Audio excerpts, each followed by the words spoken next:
नमस्कार, बहुत बहुत स्वागत है आप सभी का उत्तर प्रदेश के कई न्यूज़ चैनल पर। तो इस समय हम मौजूद हैं श्री माता वैष्णो देवी कटरा धाम में। तो हम दर्शन के लिए अंदर आ चुके हैं और हम अभी दिखाएंगे जहाँ बाण गंगा मौजूद है उसके भी दृश्य हम आपको दिखाएंगे और कहाँ बाण गंगा है इससे रिलेटेड भी वीडियो आपको दिखाएंगे। तो हम अभी जस्ट यात्रा शुरू करने वाले हैं। तो यात्रा के वो पल जो आपको है वो सारे दिखाते चलेंगे बराबर। जहाँ तक हम हमारी टीम पहुँच सकेगी हम वहाँ तक आपको वीडियो जरूर दिखाएंगे। तो अभी चलिए यात्रा शुरू करते हैं। पहले तो कटरा धाम अंदर जाएंगे तो हम आपको बाण गंगा दर्शन कराएंगे। इसके बाद आगे की जो है ये सारी वीडियो के माध्यम से आपको सारी जानकारी मिलेगी। तो तब तक वीडियो के साथ बने रहें। जय हिंद दोस्तों, कैसे हैं आप सभी प्यारे भक्तों को हर हर महादेव। दोस्तों, आज के इस खास और इन्फॉर्मेटिव वीडियो में मैं आपको जम्मू के बहुत ही प्रसिद्ध और अलौकिक मंदिर शिव खोड़ी गुफा की यात्रा और दर्शन की संपूर्ण जानकारी बताने वाला हूं। जैसे कि आप यहां तक कैसे पहुंचेंगे, यहां पर होटल या धर्मशाला की क्या रेट है, यहां पर दर्शन और यात्रा का सही तरीका क्या रहता है, यहाँ पर खाने पीने की कैसी व्यवस्था है और वीडियो के लास्ट में बात करेंगे संपूर्ण बजट की। तो अगर आप भी महादेव जी के इस दिव्य और पावन मंदिर में आने की प्लानिंग कर रहे हैं तो ये वीडियो आपकी बहुत हेल्प करेगा। तो A to Z complete information के लिए वीडियो को एक बार पूरा जरूर देखें। दोस्तों, शिव खोड़ी गुफा बहुत ही पवित्र और दिव्य स्थान है। पूरे साल लाखों भक्त यहाँ पर दर्शन करने आते हैं, लेकिन इसमें से 90% भक्त ऐसे होते हैं जो माता वैष्णो देवी जी के दर्शन करने के बाद में कटरा से यहाँ पर दर्शन करने आते हैं। तो अगर आप भी माता वैष्णो देवी जी के दर्शन करने कटरा आए हैं तो आप शिव खोड़ी में दर्शन करने जरूर आइए। तो चलिए फिर महादेव जी का नाम लेके एकदम शुरू से शुरू करते हैं और जानते हैं कि आप शिव खोड़ी तक कैसे पहुंचेंगे। दोस्तों, आपको अपने शहर से सबसे पहले आना रहता है जम्मू। बस, ट्रेन और फ्लाइट के माध्यम से आप बहुत ही आसानी से जम्मू तक आ जाएंगे। फिर जम्मू के आगे 115 किलोमीटर की दूरी को आपको बाय रोड ही पूरा करना रहता है। रेलवे स्टेशन के बाहर से आपको बहुत सी प्राइवेट टैक्सीज मिल जाएंगी। टैक्सी वाले सेम डे के लिए आपसे 3000 से 3500 रुपये का चार्ज करते हैं। पूरा दिन घुमाने के बाद में वापस आपको जम्मू में ड्रॉप कर देते हैं। बात करें बस की, तो पहले आपको कटरा आना होगा, फिर कटरा से आपको शिव खोड़ी के लिए बसेस मिल जाती हैं। दोस्तों, जैसा कि पहले ही मैंने आपको बताया है, मैक्सिमम लोग माता रानी के दर्शन करने के बाद ही शिव खोड़ी जाते हैं। कटरा से शिव खोड़ी की दूरी लगभग 80 किलोमीटर है। कटरा के पुराने बस स्टैंड के पास से आपको sharing taxi, private taxi, tempo traveller और बसेस मिल जाती हैं। कटरा में बहुत से टूर एंड ट्रेवल्स के ऑफिस हैं, आप यहां से बुकिंग करा सकते हैं। बस में आने जाने का आपसे 250 से 300 रुपये का चार्ज लेते हैं। सुबह 7 से 10 बजे के बीच बहुत सी बसेस जाती हैं। पूरा दिन घुमाने के बाद में शाम को आपको फिर से कटरा में ड्रॉप कर देते हैं। वहीं शेयरिंग टैक्सी की बात करें, दोनों साइड के लिए आपसे 300 से 350 रुपये का चार्ज करते हैं और प्राइवेट टैक्सी वाले सेम डे का 2500 से 3000 रुपये का चार्ज करते हैं। शिव खोड़ी में दर्शन कराने के बाद में रास्ते में जितने भी मेन प्लेसेस पड़ते हैं वहां पर भी दर्शन कराने के बाद आपको कटरा में ड्रॉप कर देते हैं। अगर आप 3 से 4 लोग हैं तो प्राइवेट टैक्सी आपके लिए बेस्ट ऑप्शन रहेगा। और दोस्तों, अगर आप शिव खोड़ी में 1 नाइट का स्टे भी करना चाहते हैं तो इसके लिए टैक्सी वाले आपसे 3500 से 4000 रुपये का चार्ज करेंगे। तो चलिए, बहुत ही प्यारा सा सफ़र पूरा करके अब हम लोग पहुंच चुके हैं भोलेनाथ के पावन दरबार शिव खोड़ी में। दोस्तों, ऐसे तो ज़्यादातर लोग यहाँ पर सुबह 8 से 9 बजे तक आ जाते हैं, फिर शिव खोड़ी यात्रा को पूरा करने के बाद में शाम को यहाँ से वापसी कर लेते हैं। लेकिन अगर आप यहाँ पर रुकना चाहते हैं तो यहाँ पर बहुत से होटल और होम स्टे भी बने हुए हैं। यहाँ पर होटल्स के रेट 600 से स्टार्ट हो जाते हैं। वहीं 2500 से 3000 के बजट में आप बहुत ही VIP होटल ले सकते हैं। दोस्तों, मैं आपको एडवाइस करूँगा आप कटरा या जम्मू से सुबह जल्दी निकलें, 8 से 9 बजे तक यहाँ पर आ जाइए, क्योंकि यहाँ पर आप जितना जल्दी आएंगे भीड़ आपको कम मिलेगी। दोपहर और शाम को यहाँ पर बहुत ही ज़्यादा भीड़ भाड़ हो जाती है। तो चलिए बात करते हैं यहाँ पर दर्शन और यात्रा का सही तरीका क्या रहता है, जिससे आप बहुत ही आराम से इस पावन यात्रा को पूरा कर लें। यहाँ की मेन मार्केट को पार करते हुए अब हम लोग आ चुके हैं शिवम द्वार के पास में। यहीं से हम लोगों को एंट्री कर अपनी यात्रा को शुरू करना रहता है। लेकिन यात्रा शुरू करने से पहले आपको अपना रजिस्ट्रेशन कराना रहता है। शिवम द्वार के पास में ही रजिस्ट्रेशन काउंटर बना हुआ है। यहाँ पर आपसे कुछ डिटेल्स मांगते हैं, साथ ही साथ आप अपना आधार कार्ड अपने साथ जरूर रखें। तो चलिए, रजिस्ट्रेशन कराने के बाद में शिवम द्वार से एंट्री करते हुए अब हम लोग आगे की यात्रा शुरू करते हैं। प्यारा सा पुल पार करने के बाद में अब हम लोग आगे बढ़ेंगे। दोस्तों यहाँ पर आपको 3.5 किलोमीटर की यात्रा करना रहता है। अगर आप इस यात्रा को पैदल करना चाहते हैं तो आप पैदल कर सकते हैं। एकदम नॉर्मल चढ़ाई है, आप बहुत ही आराम से इस यात्रा को पैदल भी कर लेंगे। वहीं अगर आप घोड़े से जाना चाहते हैं तो यहाँ पर आपको घोड़ा खच्चर भी मिल जाते हैं।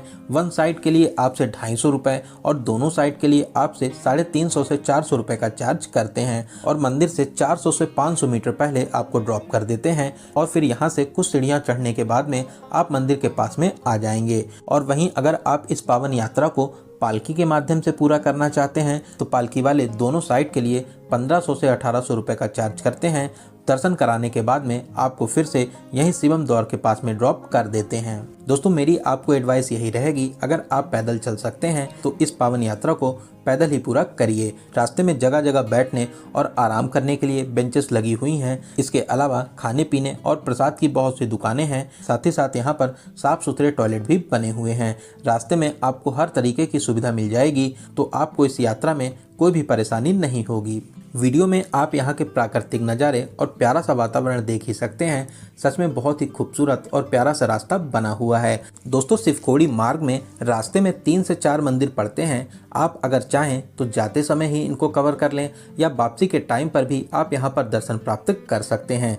दोस्तों ऐसी मान्यता है, भस्मासुर राक्षस ने बहुत ही कठिन तपस्या कर भगवान शिव को प्रसन्न कर लिया और भगवान जी से वरदान मांगा कि वह जिस किसी के ऊपर अपना हाथ रख देगा वह तुरंत ही भस्म हो जाए। लेकिन वरदान पाने के बाद भस्मासुर महादेव जी को ही भस्म करना चाहता था, तो भस्मासुर से बचने के लिए महादेव जी इसी गुफा में आके छुपे थे। इसीलिए ये गुफा भगवान भोलेनाथ को समर्पित है। तो चलिए रास्ते में रुकते रुकाते 1.5 से 2 घंटे में इस 3.5 किलोमीटर की पावन यात्रा को पूरा कर अब हम लोग पहुंच चुके हैं गुफा के पास में।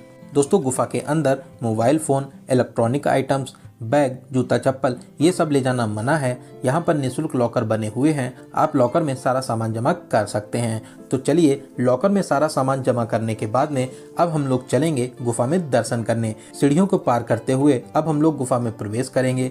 दोस्तों गुफा के अंदर बहुत ही पतला रास्ता है, झुककर और बैठकर ही आपको अंदर आना रहता है। आपको ऐसा लगेगा कि आप निकल नहीं पाएंगे, लेकिन महादेव जी की कृपा से आप बहुत ही आराम से आगे बढ़ते हुए 1 से 2 मिनट में मुख्य मंदिर में आ जाएंगे। यहाँ पर प्राकृतिक रूप में बहुत ही विशाल गुफा बनी हुई है, जहाँ पर महादेव प्राकृतिक रूप में विराजमान हैं। आप महादेव जी के दर्शन कर आशीर्वाद प्राप्त कर सकते हैं। भोलेनाथ आपकी सभी मनोकामनाओं को जरूर पूरा करेंगे।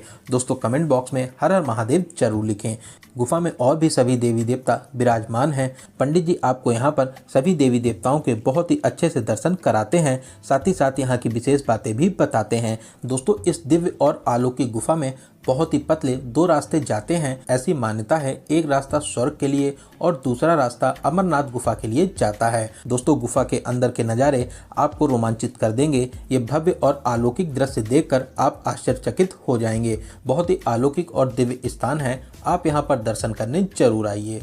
महादेव जी के दर्शन करने के बाद दूसरे नॉर्मल रास्ते से अब हम लोग गुफा के बाहर आ जाएंगे। यहाँ पर बहुत सी दुकानें हैं, अगर आप कुछ खरीदारी करना चाहते हैं तो यहाँ से खरीदारी भी कर सकते हैं। साथ ही साथ यहाँ पर हमेशा भंडारे का आयोजन भी होता रहता है, तो आप भंडारे में प्रसाद को जरूर ग्रहण करें, आपको ये प्रसाद बहुत ही ज़्यादा स्वादिष्ट लगेगा। तो चलिए फिर लॉकर से सारा सामान लेने के बाद में अब हम लोग वापसी की यात्रा करेंगे। वापसी में आप श्री राम मंदिर में दर्शन जरूर करें। बहुत ही प्यारा मंदिर बना हुआ है, जहां पर प्रभु श्री राम, सीता माता और हनुमान जी के आप बहुत ही अलौकिक दर्शन कर सकते हैं। साथ ही साथ इसी मंदिर परिसर में विशाल शिवलिंग भी स्थापित है, आप यहां पर शिवलिंग के दर्शन करें। साथ ही साथ यहां पर जल अभिषेक भी कर सकते हैं। दोस्तों बहुत ही प्राकृतिक वातावरण में ये प्यारा सा मंदिर स्थापित है, आप यहाँ पर दर्शन जरूर करें, आपको यहाँ पर दर्शन कर बहुत ही ज़्यादा अच्छा लगेगा। फिर यहाँ पर दर्शन करने के बाद में अब हम लोग वापसी की यात्रा करते हुए शिवम दौर के पास में आ जाएंगे। तो शिवखोड़ी की इस पावन यात्रा को पूरा करने के बाद में अब हम लोग कटरा या जम्मू के लिए वापसी करेंगे। दोस्तों वापसी के टाइम रास्ते में बहुत ही प्रसिद्ध और दिव्य मंदिर भी पड़ते हैं, जैसे बाबा धनसर मंदिर, नौ देवी मंदिर, चित्तो बाबा मंदिर, माँ चामुंडा मंदिर। इन मंदिरों में भी आप दर्शन जरूर करें। ये भी कटरा और वैष्णो देवी के आसपास के बहुत ही फेमस मंदिर है। अगर आप इसका संपूर्ण जानकारी वाला वीडियो देखना चाहते हैं तो लिंक आपको डिस्क्रिप्शन बॉक्स में मिल जाएगी। आप इस वीडियो को जरूर देखें। साथ ही साथ और भी बहुत से स्थान हैं जो आप वैष्णो देवी यात्रा के साथ में पूरा कर सकते हैं। तो चलिए अब हम लोग बात करते हैं सबसे जरूरी क्वेश्चन बजट की। कितने बजट में आप इस पावन यात्रा को पूरा कर लेंगे। दोस्तों, अगर आप कटरा से सुबह यहाँ पर आ जाते हैं, पूरा दिन दर्शन करने के बाद में शाम को वापसी कर लेते हैं, साथ ही साथ इस पावन यात्रा को आप पैदल करते हैं, तो आप मान के चलिए कि 600 से 800 के बजट में बहुत ही अच्छे तरीके से इस पावन यात्रा को पूरा कर लेंगे। और वहीं अगर आप इस पावन यात्रा को घोड़ा खच्चर या पालकी के माध्यम से पूरा करना चाहते हैं, साथ ही साथ आप यहाँ पर होटल लेना चाहते हैं, तो इनके रेट्स भी मैंने आपको बता दिए हैं। आप अपने बजट के हिसाब से इस पावन यात्रा को पूरा कर सकते हैं।